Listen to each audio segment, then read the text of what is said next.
Salam sejahtera bagi kita semua. Kita bersyukur kepada Tuhan oleh karena kasih dan setia-Nya yang selalu baru setiap hari. Kita bersyukur kepada Tuhan karena Tuhan masih berikan kesempatan bagi kita untuk kita belajar lagi saat ini. Sebelum kita melanjutkan pembelajaran kita, marilah kita meminta hikmat kepada Tuhan melalui doa. Mari berdoa. Bapa di sorga, saat ini anak-anak kelas 11 siap untuk belajar. Berkati semua alat-alat yang mereka gunakan untuk belajar saat ini. Dan biarlah ketika mereka belajar, mereka boleh memperoleh pengetahuan dari dalamnya. Terpuji-pujilah nama Tuhan. Dalam nama Yesus kami sudah berdoa. Amin. Tujuan pembelajaran saat ini adalah siswa dapat mengetahui rahasia sukses dari orang-orang sukses melalui belajar Alkitab.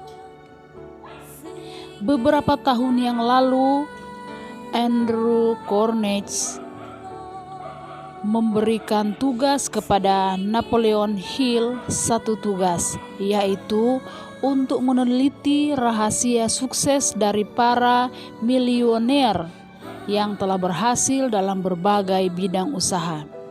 Napoleon Hill harus meneliti rahasia sukses dari Henry Ford, Penny, Samuel Colgate, dan sebagainya.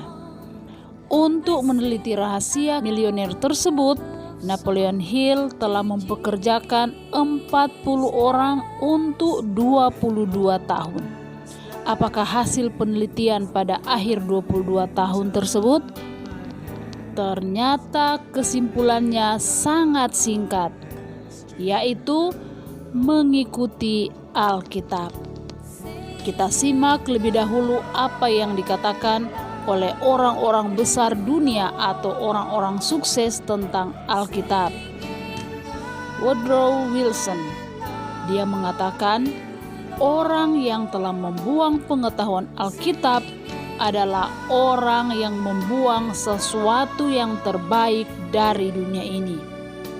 Kemudian Herbert Hoover, dia mengatakan bahwa mempelajari Alkitab adalah belajar pelajaran pasca sarjana dalam perpustakaan yang terkaya dalam pengalaman manusia. Sedangkan Calvin Coolidge, dia berkata bahwa tidak ada buku lain yang dapat dibandingkan dengan Alkitab, dan tidak ada bacaan lain yang sangat berarti bagi manusia seperti Alkitab. Sedangkan Theodore Roosevelt, dia mengatakan bahwa hampir semua manusia yang dalam hidupnya telah menambahkan pencapaian yang sangat dibanggakan manusia, mendasarkan kehidupannya kepada ajaran Alkitab. Kemudian Abraham Lincoln, dia berkata, sehubungan dengan buku agung ini, saya hanya dapat berbicara bahwa ini adalah buku terbaik yang pernah Tuhan berikan kepada manusia. Kemudian George Washington, dia berkata, adalah tidak mungkin untuk memerintah dunia dengan benar tanpa Tuhan dan Alkitab. Kemudian Ratu Victoria, dia berkata, Alkitab adalah rahasia kebenaran Inggris. Kemudian Immanuel Kant, dia berkata, kehadiran Alkitab sebagai sebuah buku untuk manusia adalah keuntungan terbesar yang pernah dialami umat manusia. Kemudian Daniel Webster, dia berkata, bila bergantung kepada prinsip-prinsip yang diajarkan Alkitab, negara kita akan terus berjalan dan makmur menuju kemakmuran.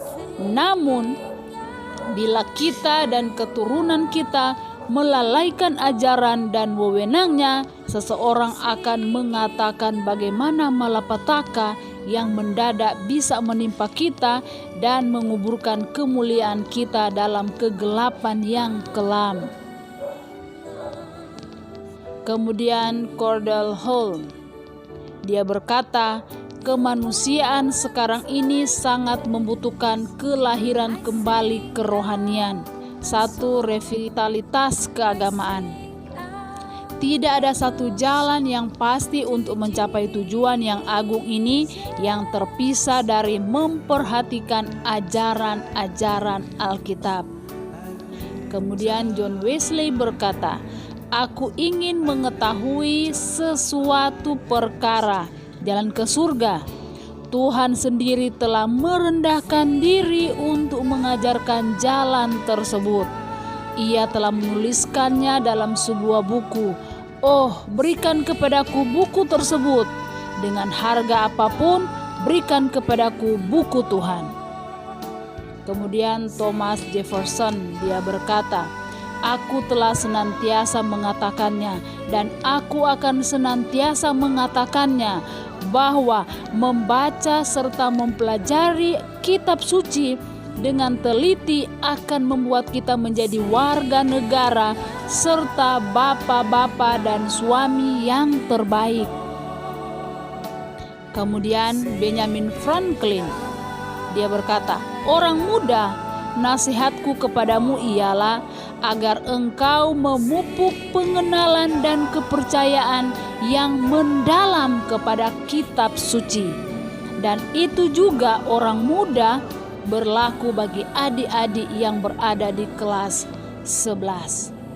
Charles Dickens, dia berkata, ini adalah buku terbaik yang pernah atau yang akan pernah dikenal manusia, sebab buku ini mengajarkan pelajaran-pelajaran terbaik dari Alkitab. Siapa saja yang mencoba untuk hidup secara benar dan setia kepada tugasnya akan mendapatkan bimbingan. Sedangkan David J. Brewer, setiap pribadi atau institusi yang membawa Alkitab kepada semua rumah tangga di negara ini akan dapat berbuat lebih banyak untuk negara ini, bahkan lebih dari apa yang telah dibuat semua tentara dari permulaan sejarah kita sampai sekarang ini. Kemudian F. Bruce, dia berkata, Alkitab tidak pernah dimaksudkan untuk para cendekiawan dan para ahli saja.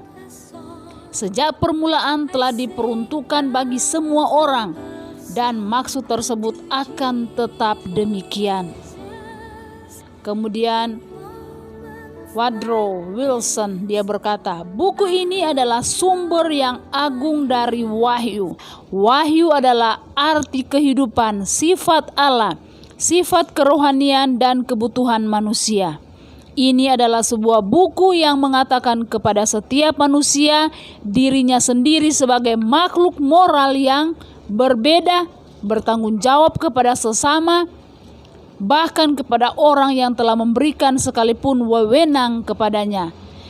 Ia tetap bertanggung jawab melalui sanubarinya kepada Tuhan dan penciptanya.